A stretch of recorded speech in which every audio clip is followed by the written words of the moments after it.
ये अनादि सतयुग की बात है। माता अनुसुईया जो है, अनुसुईया की परिभाषा है नो सूया इति अनुसुईया, जिसमें ईर्ष्या नहीं है। मनुष्य के सबसे बड़ा दुर्गुण होता है आदमी दूसरे को देखकर जलता है।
पयस्वतीः प्रदिशः सन्तु मज्यम्मा विष्णोरराटमसि विष्णोः शङ्करीस्तो विष्णो सूरसि विष्णो ध्रुवोऽसि वैष्णवमसि विष्णवेत्वा अग्निर्देवता वातो देवता सूर्यो देवता चन्द्रमा देवता वसवो देवता रुद्रा देवता दित्या देवता मरुतो देवता विश्वे देवा देवता बृहस्पतिर्देवतेन्द्रो देवता वरुणो देवता द्यौः शान्तिरन्तरिक्षं शान्तिः पृथिवी शान्तिरापः शान्तिरोगदयः शान्तिः वनस्पतयः शान्तिर्विश्वे देवाः शान्तिर्ब्रह्म शान्तिः सर्वं शान्तिः शान्तिरेव शान्तिः सा मा शान्तिरेधि विश्वानि देव सवितर्दुरितानि पराशुवा यद्भद्रं तन्नासुवा ॐ शान्तिः शान्तिः शान्तिः सुशान्तिर्भवतु।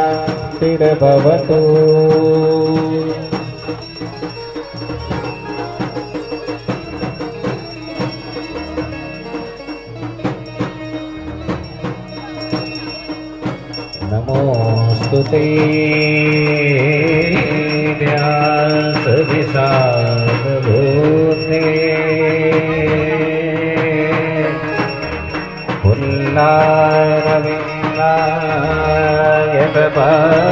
पुल्लारविन्दायतपत्रनेत्रौ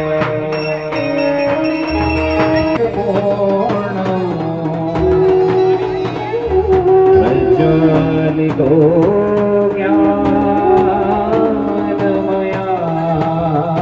प्रदीपः नमो ब्रह्मनिधये वासिष्ठाय नमो नमः।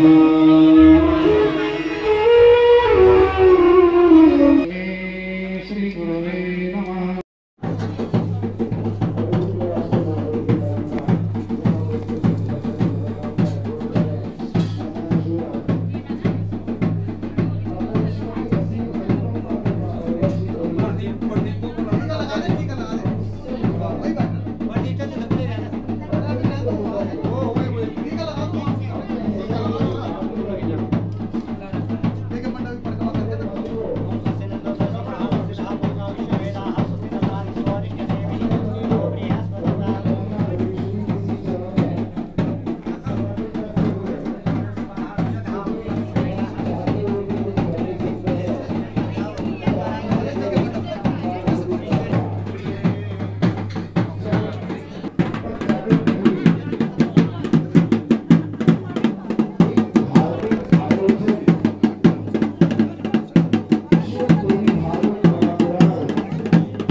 हम चाहते हैं कोविड काल से पहले जगह के संपन्नता की ओर अग्रसर है।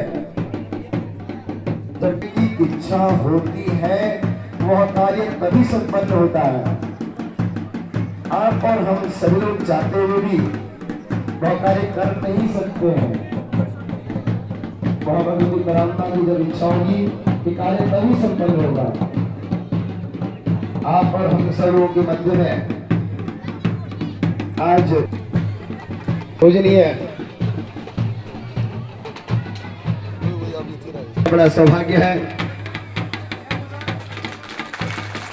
भगवती परमात्मा के अद्भुत उपासक सेवक और ज्ञान जिनकी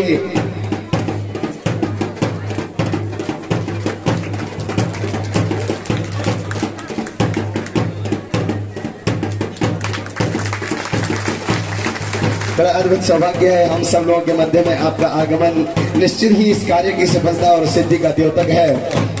तो यह हम सब लोगों का बड़ा सौभाग्य है। पूज्य बात प्रातस्मरणीय स्वामी सुब्रमण्य सरस्वती जी महाराज जो शंकराचार्य द्वय शारदा और द्वारका ज्योतिष पीठ के शंकराचार्य जी हैं, आपके शिष्य प्रतिनिधि को हमने वहां निमंत्रण प्रदान किया था। पूज्य बात स्वामी जी की असीम अनुकंपा कृपा हुई कि आपकी कृपा और आज्ञा से आज आप हमारे मध्य में उपस्थित हुए।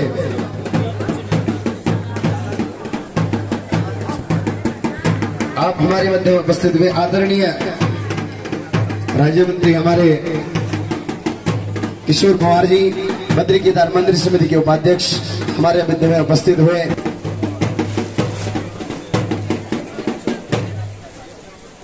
यह अद्भुत संयोग है भगवती परमात्मा की असीम अनुकंपा कृपा। आप हम सब लोगों की मनोकामना। हमारे लिए ये सौभाग्य का अवसर है कि आज आप सबके मध्य उपस्थित होकर दिव्य दर्शन और सत्संग श्रवण का लाभ प्राप्त होने वाला है। दर्शन में लाभ तो प्राप्त हुआ, सत्संग लाभ परम आदरणीय आचार्य जी के श्रीमुख से अब प्राप्त होगा। भगवत पाद आदि शंकराचार्य जी महाराज अपने ग्रंथ प्रश्नोत्तरी में पूछते हैं, आपदि किं करणीयम। ये प्रश्नोत्तरी ऐसा ग्रंथ है भगवत पाद आदि शंकराचार्य जी महाराज का रचित, जिसमें वो प्रश्न भी करते हैं और उत्तर भी देते हैं। असल में हमारे जीवन में कुछ शाश्वत प्रश्न हैं जो हमेशा बने रहते हैं। समाज चाहे किसी भी परिस्थिति में पहुंच जाए, जब से सृष्टि का आरंभ हुआ इस समय वर्तमान आगे भी ये शाश्वत प्रश्न बने रहने वाले हैं। उन्हीं प्रश्नों का वो उत्तर इस स्तोत्र के माध्यम से प्रस्तुत करते हुए कहते हैं कि जब आपत्ति का समय आए तो क्या करना चाहिए मनुष्य को। और उत्तर में वे स्वयं कहते हैं, स्मरणीयम चरण युगलम अम्बायाः। जब आपत्ति का समय आए तब भगवती राजराजेश्वरी त्रिपुर सुंदरी माँ के श्री चरणों में व्यक्ति को अपने ध्यान को लगाना चाहिए, उनकी चरण पकड़ लेना चाहिए और उनके चरण पकड़ लेने मात्र से ही व्यक्ति का कल्याण सुनिश्चित है। जब सृष्टि आरंभ होने के लिए भगवती के मन में इच्छा उद्यत हुई तो कहते हैं कि उन्होंने ब्रह्मा, विष्णु और महेश इन तीनों को उत्पन्न किया। उत्पन्न होते ही तीनों ने प्रार्थना करते हुए पूछा, भगवती मेरे लिए क्या आदेश है, मैं क्या करूं? तो ब्रह्मा जी से भगवती ने कहा कि तुम सृष्टि की रचना करो, विष्णु जी से कहा तुम सृष्टि का पालन करो और भगवान शिव से कहा कि तुम सृष्टि का संहार करो। तीनों ने फिर हाथ जोड़ करके भगवती से करबद्ध प्रार्थना करते हुए निवेदन किया, भगवती शक्ति प्रदान करो, क्योंकि बिना शक्ति के कुछ भी कर पाना संभव नहीं है। तो भगवती ने ब्रह्मा जी को ब्रह्माणी, विष्णु भगवान को लक्ष्मी और भगवान शिव को गौरी के रूप में त्रिशक्ति प्रदान की और उसके परिणाम स्वरूप सृष्टि का सृजन, सृष्टि का पालन और सृष्टि का संहार, ये जो शाश्वत क्रम है, जिस क्रम के आधार पर जब से ये सृष्टि आरंभ हुई तब से लेके आज तक इन तीनों क्रमों को प्रवर्तमान करने वाले जो ये त्रिदेव हैं, इन तीनों को शक्ति भगवती राजराजेश्वरी त्रिपुर सुंदरी माँ ने ही प्रदान की। भगवत्पाद आदि शंकराचार्य जी महाराज अपने ग्रंथ सौंदर्य लहरी की रचना करते हुए प्रारंभिक श्लोक में ही भगवती के महत्व को वर्णित करते हुए कहते हैं, शिवः शक्त्या युक्तो यदि भवति शक्तः प्रभवितुं न चेदेवं देवो न खलु कुशलः स्पन्दितुमपि अतस्त्वामाराध्यां हरिहरविरिञ्चादिभिरपि प्रणन्तुं स्तोतुं वा कथमकृत पुण्यः प्रभवति। वो इस बात को निरूपित करते हुए भगवती का ध्यान करते हैं कि हे देवी, बिना तुम्हारे व्यक्ति अपने शरीर में, व्यक्ति के अंदर स्फुरण की क्षमता भी नहीं है। यदि वो अपने शरीर को हिलाना डुलाना चाहे, इसके लिए भी शरीर में शक्ति की आवश्यकता है। बिना शक्ति के स्फुरण करने का सामर्थ्य भी हमारे अंदर नहीं है। शिव तब तक ही शिव हैं जब तक शक्ति रूपी इकार उनके साथ विद्यमान है। जैसे ही शक्ति रूपी इकार उस शिव से भिन्न हो जाते हैं, अलग हो जाते हैं, उसी समय वो शिव जो कल्याणकारक है वही शिव अमंगल हो जाते हैं, शव के रूप में परिवर्तित हो जाते हैं। तो संसार में सबसे अधिक महत्व यदि किसी का है तो वो शक्ति का है। बिना शक्ति के कुछ भी संभव नहीं है। जब जब भी समस्याएं हमारे समाज में उपस्थित हुई तो शक्ति ने अलग अलग स्वरूप धारण किया और अलग अलग स्वरूप धारण करके हमको आशीर्वाद दिया और आशीर्वाद के परिणाम स्वरूप हम अपने कार्य को पूर्ण कर सके। भगवती का ये विशिष्ट क्षेत्र है हिमालय। हिमालय में पग पग पर जहाँ भी आप ध्यान लगाने की कोशिश करेंगे आप पाएंगे कि भगवती राजराजेश्वरी त्रिपुर सुंदरी ही अलग अलग स्वरूप में विराजमान होकर के भक्तों को आशीर्वाद प्रदान करती हैं।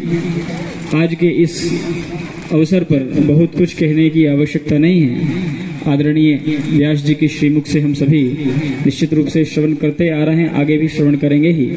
तो आज के अवसर पर यहाँ हम उपस्थित हुए, हम अपने आप को कृतकृत्य महसूस कर रहे हैं। पूज्यपाद हमारे गुरुदेव स्वामी श्री अभिमुक्तेश्वरानंद सरस्वती जी महाराज स्वयं उपस्थित होने वाले थे, परंतु आपको ध्यान होगा कि विगत 5 दिन पूर्व काशी में जो ज्ञानवापी परिसर में शिवलिंग मिला है उसी के में पूजन हो, इस निमित्त पूज्य स्वामी जी अनशन पर बैठे थे और उसके लिए उन्होंने दृढ़ प्रतिज्ञा करके उस अभियान को आगे बढ़ाया है कि जो भी हमारे स्थान है उस पर नियमित पूजन होना चाहिए। इस निमित्त पूज्य स्वामी जी एक राष्ट्रव्यापी आंदोलन चला रहे हैं। स्वयं व्यस्तता के कारण उपस्थित नहीं हो सके, लेकिन पूज्यपाद ज्योतिष पीठ के जगत गुरु शंकराचार्य पूज्य स्वामी श्री स्वरूपानंद सरस्वती जी महाराज, उनके प्रतिनिधि पूज्य स्वामी श्री अभिमुक्तेश्वरानंद सरस्वती जी महाराज का शुभाशीर्वाद आप सभी के लिए अभिव्यक्त करते हुए, परम आदरणीय व्यास जी के लिए अपने श्रद्धा अर्पित करते हुए, बड़े भाई श्री प्रदीप सेमवाल जी के लिए अपनी सद्भावना अभिव्यक्त करते हुए यहीं पर हम अपनी वाणी को विराम दे रहे हैं। नमः पार्वती पतये, हर हर महादेव।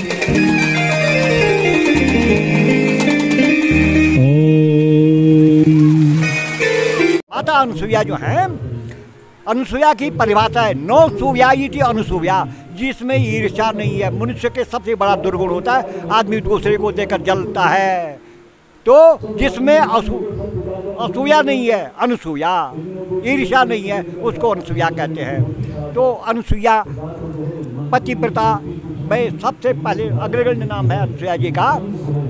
ये सतयुग की बात है। ये सप्त ऋषि हुए हैं, कश्यपोत्र वशिष्ठ विश्वामित्र उद गौतम जमदग्नि भरद्वाज सप्तैते ऋषि अस्मता।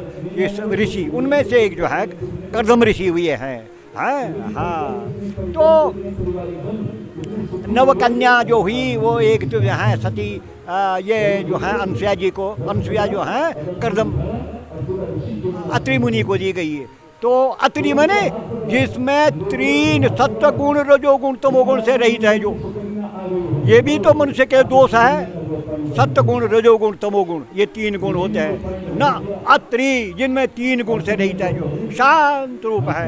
समोदम तप शौचम शांतिरार्जम अहिंसा सत्यम त्याग, जिसमें जो है गुणों से परे जो होता है वही परमात्मा।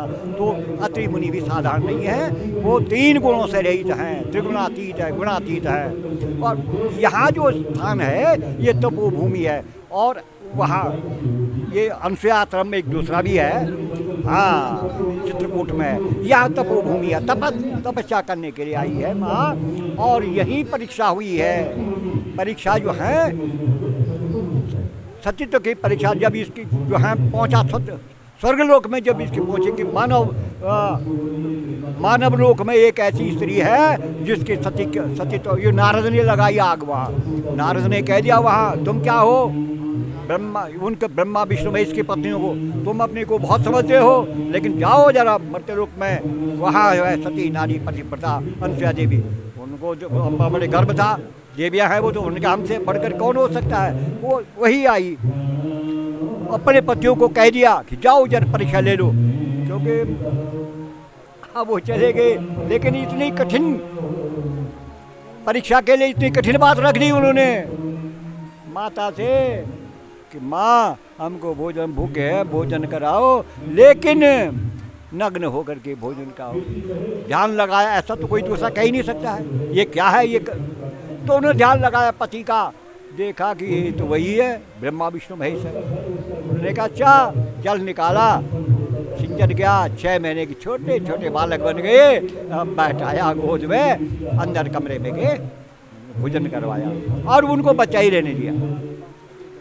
तब ये मेला जो लगता है उसमें वही 3 ब्रह्मा विष्णु महेश की तीनों पत्नियां जो आती हैं। अब उन्होंने कहा जाओ पहचान, अब छोटे 6 महीने बालक का पति, अब मेरा पति कौन है कैसे पता लगेगा छोटे बच्चों को है। उन्होंने कहा जाओ उठाओ अपने अपने पति को, ले जाओ गोद में, क्षमा मांगा, बराबर प्रणाम किया कि हमारी गलतियों को क्षमा करो।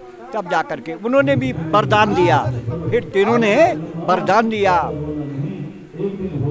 तो एक है चंद्रमा, एक दत्तात्रेय और दुर्वासा, ये माता के 3 ये जो है 3 पुत्र भी हैं। ये दत्तात्रेय जो मेला लगता है ये इसी वजह से पुत्र कामना सही हो जाती है, क्योंकि वहाँ उनको वरदान दिया था जब, जो उस टाइम में, आज भी वो फलित हो जाता है इस टाइम से। तो मेला इस प्रकार से हमारे उत्तराखंड में तीर्थ एक ही है जो जहाँ, हाँ एक जगह भी है, ये है वहाँ भगवान शंकर का, कहाँ ये श्रीनगर में भी है, और एक जगह और भी है रुद्रप्रयाग में, जो भगवान शंकर का वहाँ दीपक रख करके खड़े रहना पड़ते हैं, एक स्थान वहाँ भी है। कमलेश्वर में भी है और यहाँ रुद्रप्रयाग में भी है। वहाँ 24 घंटे हाथ में दीपक रख करके खड़ा रखना, बैरासकुंड में भी होगा। तो यहाँ इतनी सरल है, वहाँ तो खड़े रख करके रखना पड़ता है। यहाँ कहते हैं कि आप जो है सोए हो, तुम बैठो, नींद आती है तो सो जाओ। बताओ इतनी सरल विधि है। और माता किसी तभी तो, और जगह जो है दीपक हाथ में रख करके बड़ी तब कठिन तपस्या है। लेकिन यहाँ कहते हैं कि तुम आदमी को कहते हैं तुम बाहर रहो, उनका जो है वो महिलाओं को बैठाते हैं और कहते हैं कि ध्यान लगाओ, और ध्यान लगाते लगाते नींद भी आ जाती, सो जाओ।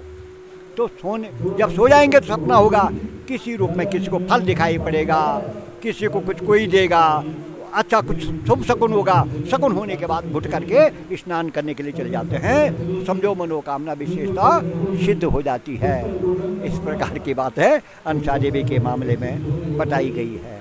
वाह।